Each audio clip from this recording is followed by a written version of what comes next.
¿Alguna vez te has detenido a pensar por qué tantas personas viven atrapadas en la derrota y el desánimo? El capítulo 14 del libro de los Salmos empieza con una declaración que sacude nuestra razón. Dice el necio en su corazón: no hay Dios. La palabra que se traduce del hebreo al castellano ahí es la palabra Nabal.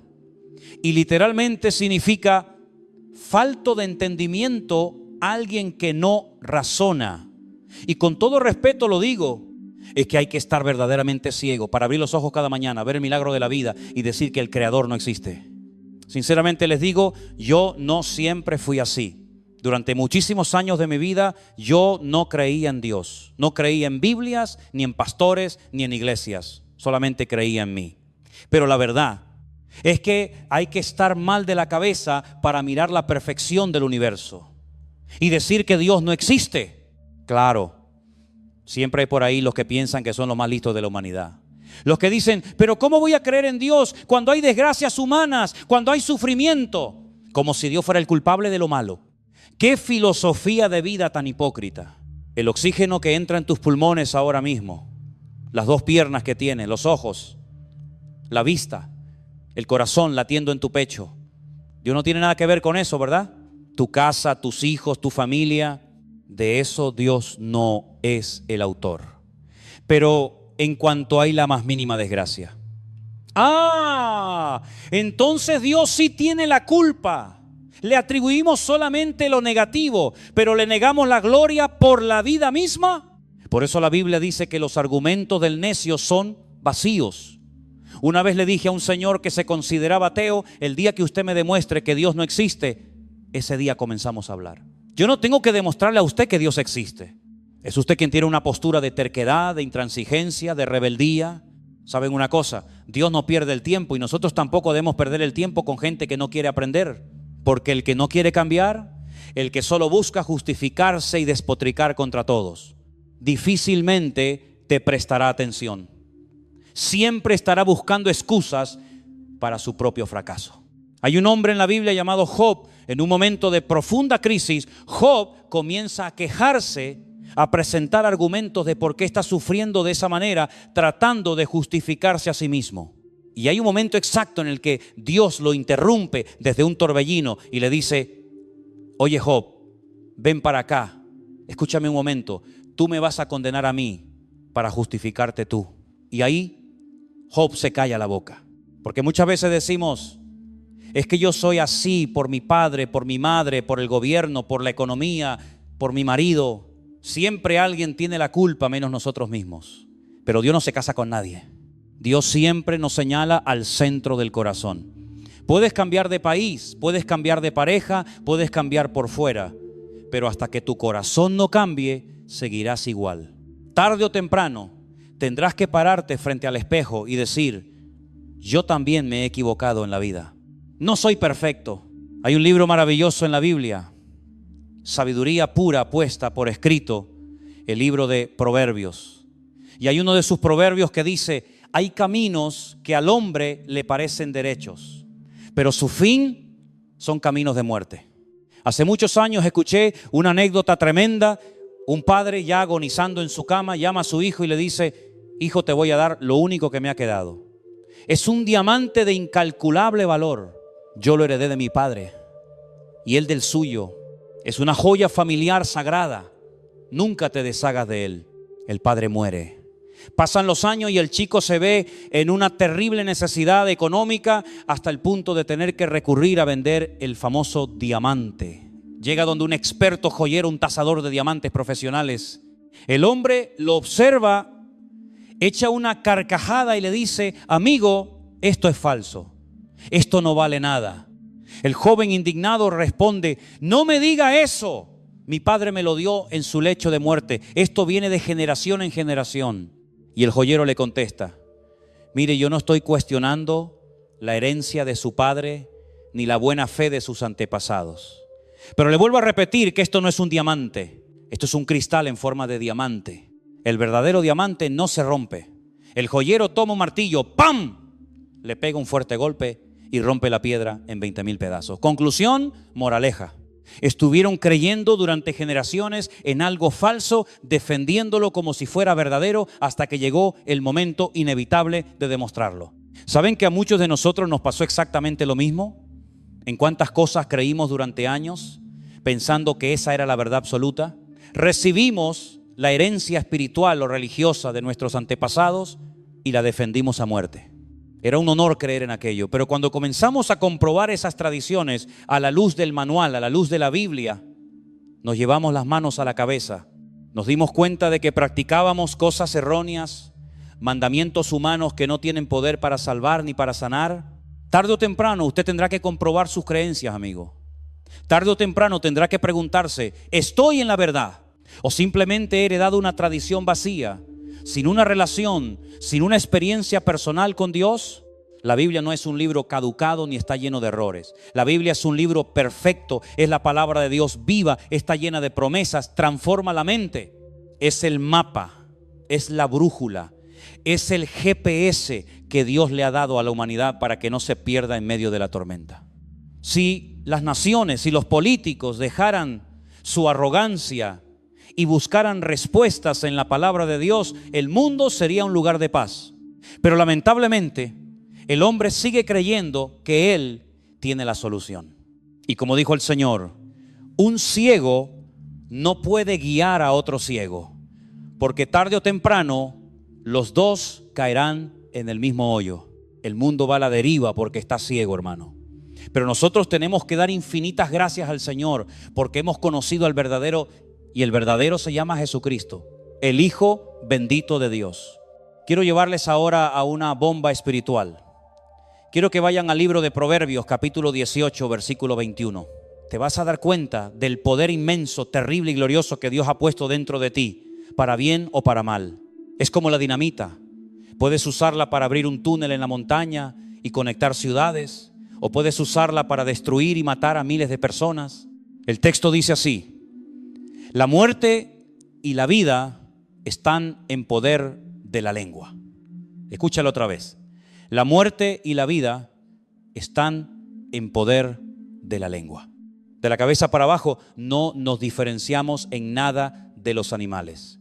Comemos, caminamos, nos reproducimos, respiramos.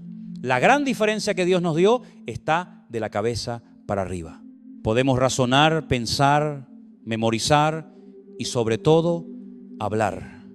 Podemos crear frases, oraciones, poesía. Podemos crear realidades con nuestras palabras. La Biblia nos enseña sobre un hombre llamado Jacob.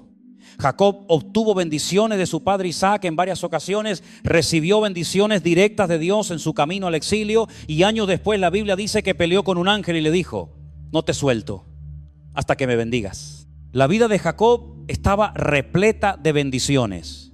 Pero escucha esto con atención.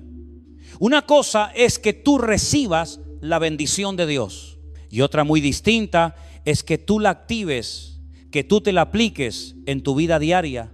Cuando entras a una habitación oscura, la electricidad está ahí en los cables, pero tienes que hacer un movimiento y presionar el interruptor para que se encienda la luz.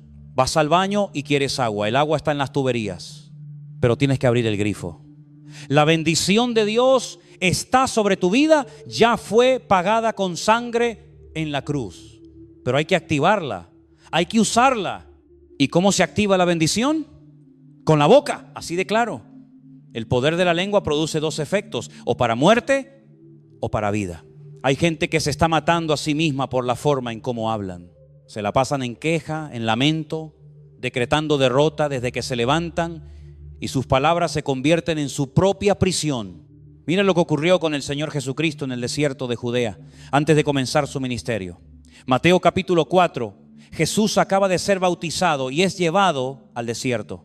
Pasa allí un tiempo de preparación, de ayuno profundo, de oración, y en su momento de mayor debilidad física vino a él el tentador.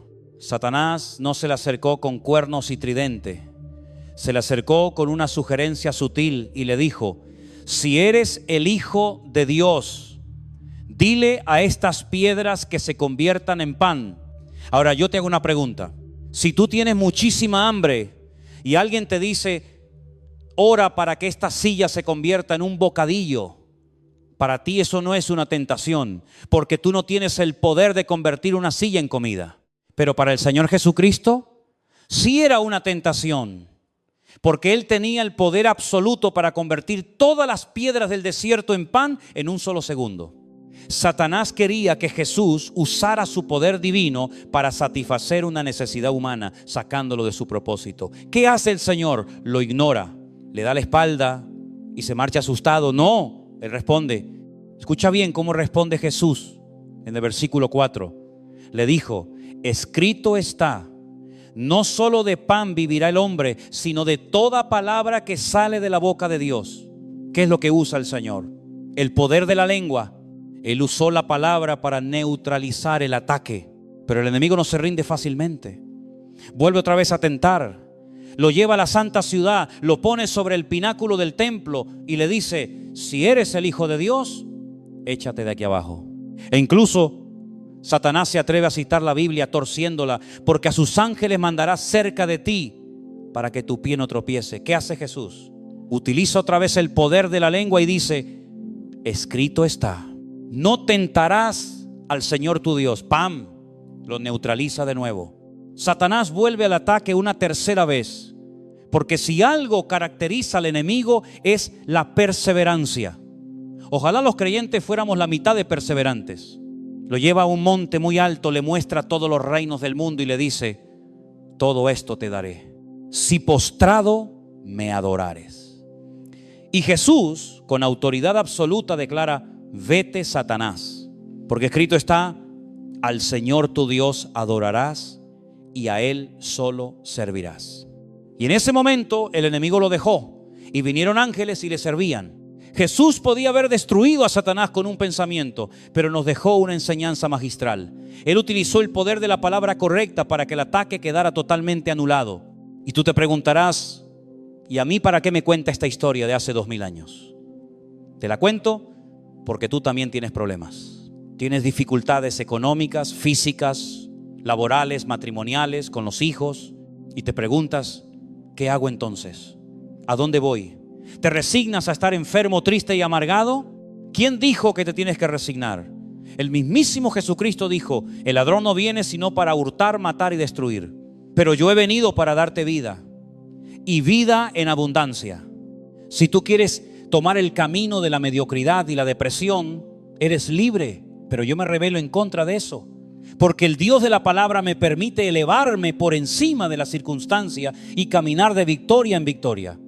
Entonces hago lo mismo que hizo el Señor en el desierto. Yo digo: un momento, cuando llega a mi puerta la depresión o el desánimo, yo abro y digo: depresión, amargura, frustración, lárgate de mi casa, porque yo y mi casa serviremos al Señor. Te vas de aquí y por aquí no vuelves nunca más, porque en mi casa está la bendición de Dios. Viene la enfermedad porque vendrá. Y te preguntan: ¿cómo estás con la artrosis? Y tú dices: no, la artrosis no la tengo, la sequé en el nombre de Jesús. Algunos dicen: es que es por la edad. ¿Quién dijo que por ser mayor tienes que estar enfermo? ¿Dónde dice eso la Biblia? Abraham, Isaac, Jacob murieron llenos de días, no llenos de enfermedades. Mi propio abuelo murió con 105 años y nunca lo operaron de nada, simplemente se le acabó la pila. Yo le he dicho al Señor: Señor, si tú eres mi pastor y quieres lo mejor para mí, yo quiero estar hasta el último minuto de mi vida sin dolores y sin enfermedades. Usted dirá que eso es imposible, pero al que cree, todo le es posible. Hasta que tú no cambies tu forma de pensar, no vas a cambiar tu forma de hablar. Y hasta que no cambies tu forma de hablar, no cambiará tu forma de vivir. Comienza a activar la bendición. En el libro de Números, capítulo 6, versículo 23, Dios le da a Aarón la fórmula exacta para bendecir al pueblo. No es una sugerencia, es un mandato. Dice: así bendeciréis a los hijos de Israel. Esta es la fórmula con la que tienes que bendecir a tu cónyuge y a tus hijos cada día. El Señor te bendiga y te guarde. ¿Que te guarde de qué? De lo malo, de la enfermedad, del accidente. Si el Señor me bendice y me guarda, aunque pongan brujería, velas negras o un santero en la puerta de mi casa, yo no le voy a tener miedo, ellos me van a tener miedo a mí. El Señor nos guarda de todo peligro, de lo que conocemos y de lo que ignoramos. Sigue diciendo: el Señor haga resplandecer su rostro sobre ti y tenga de ti misericordia. Es decir, que si su rostro resplandece sobre mí, voy a estar siempre en la luz. Nunca voy a caminar en tinieblas ni asustado. Y termina diciendo: el Señor alce su rostro sobre ti y ponga en ti paz. Esta era la bendición con la que el sumo sacerdote cubría al pueblo en Jerusalén una vez al año. Y con esa palabra la gente se iba a sus casas segura. Mientras alrededor, en los pueblos paganos de los filisteos y amorreos, había sequía, plagas y muerte. En Israel, los campos florecían, había agua en abundancia y los animales se multiplicaban. ¿Por qué? Porque Dios siempre ha marcado una diferencia entre el que cree en Él y le obedece, y el que le rechaza. Pero tienes que activarlo. Cuando te levantes por la mañana, declara: hoy el Señor me va a bendecir, hoy el dolor se marcha, la enfermedad se va, soy más que vencedor en el nombre de Jesús. Te preguntan: ¿cómo estás?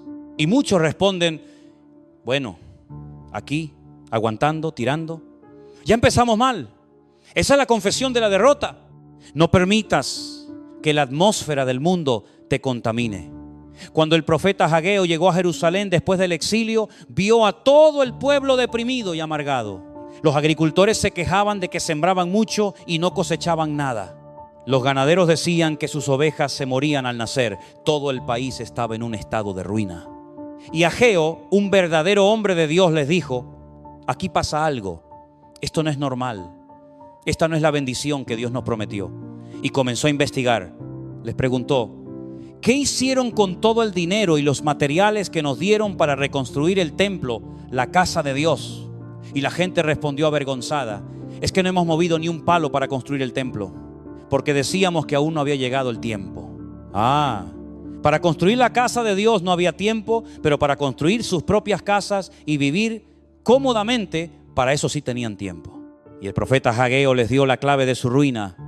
Si se ha detenido la lluvia del cielo, si las cosechas son un desastre, no es por culpa de Dios, es porque ustedes han invertido el orden.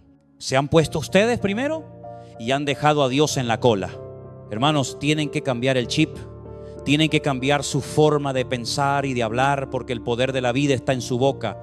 Comiencen a alabar a Dios en medio de la tormenta. Pongan a Dios en el primer lugar de su tiempo, de su familia y de su economía, y verán cómo esa atmósfera de miseria se transforma en tiempos de gloria. Hay un hombre en la Biblia llamado Sama, casi un desconocido. Él tenía un pequeño campo de lentejas. Un día ve venir a todo un ejército enemigo. Todos sus compañeros agricultores salen corriendo aterrorizados. Pero Sama no. Sama se queda allí, en medio de las lentejas. Saca su espada y se pone a pelear a muerte. Le habrán dicho: ¿estás loco? ¿Vas a perder la vida por un terreno insignificante de lentejas? Y Sama respondió: porque este es el terreno que Dios me ha. La Biblia dice que peleó con tal fuerza que la espada se le quedó pegada a la mano. Lo que Dios te ha dado, defiéndelo, no tires la toalla, no te rindas. Ese hijo no lo entregues a la perdición. Ese matrimonio no lo sueltes. Ese cuerpo que Dios te dio, protégelo. Activa la bendición de Dios. No te resignes diciendo: bueno, esto es lo que me tocó vivir. No, yo solamente acepto lo que mi Dios me manda. Lo que no viene del cielo, lo echo fuera en el nombre de Jesús. Tienes que aprender a pedirle a Dios. La Biblia dice claramente: no recibís porque no pedís. ¿Quieres que tu familia se convierta? Pídelo. ¿Quieres llevar a tu esposa a un buen restaurante una vez al mes? Pídelo. Algunos dicen: ay, pastor, ¿no será pecado pedir eso? Pecado es no pedirlo. Pecado es vivir como un mendigo cuando eres hijo del Rey del universo. Dios es tu Padre y Él quiere bendecirte. Mira a Abraham y a Sara. Ya eran ancianos. La gente se reiría de ellos en el desierto. Abraham con 100 años, Sara con 90 y estéril. Pero cuando llegó la promesa, Dios abrió la matriz y dio a luz a Isaac. Dios hace en un segundo lo que al hombre le tomaría 100 años. No me digas que tienes que vivir en la mediocridad. La iglesia primitiva comenzó con 120 personas, luego 3,000, luego 5,000, y la Biblia dice que no había ningún necesitado entre ellos. Si en una multitud de 8,000 personas Dios proveyó para todos, ¿cómo no va a proveer para tu casa? Hoy tienes delante de ti dos opciones. O lo crees o no lo crees. No hay término medio. Mi obligación es darte la palabra, la tuya es activarla. El rey David, ya en su vejez, dijo algo majestuoso: fui joven y he envejecido, y nunca he visto a un justo desamparado, ni a su descendencia mendigando pan. El Dios de David es nuestro Dios. Cierra tus ojos ahí donde estás, pero abre tu boca. Porque la Biblia dice que si confesamos con nuestros labios, la bendición viene. ¿Qué milagro necesitas hoy? Dile al Señor: Señor, me gustaría tener esa casa. Señor, me gustaría que este dolor desapareciera de mi cuerpo. Me gustaría tener abundancia para poder ayudar al necesitado. Pídelo con fe. No aceptes la enfermedad, ni la miseria, ni la tristeza como algo normal en tu vida. Acepta solo lo que viene de la mano de tu pastor. Yo declaro que en tu casa nada va a faltar. Declaro que serás un faro de luz en medio de la oscuridad. Confesamos y recibimos, porque así son las reglas del reino de Dios. Declaro la bendición sobre tu vida. Declaro que no habrá insomnio en tus noches. Declaro que la enfermedad se seca y la ruina retrocede, porque la bendición de Dios es nuestra. Recíbelo una vez más en tu espíritu. El Señor te bendiga y te guarde. El Señor haga resplandecer su rostro sobre ti y tenga de ti misericordia. El Señor alce su rostro sobre ti y te conceda su paz. Amén.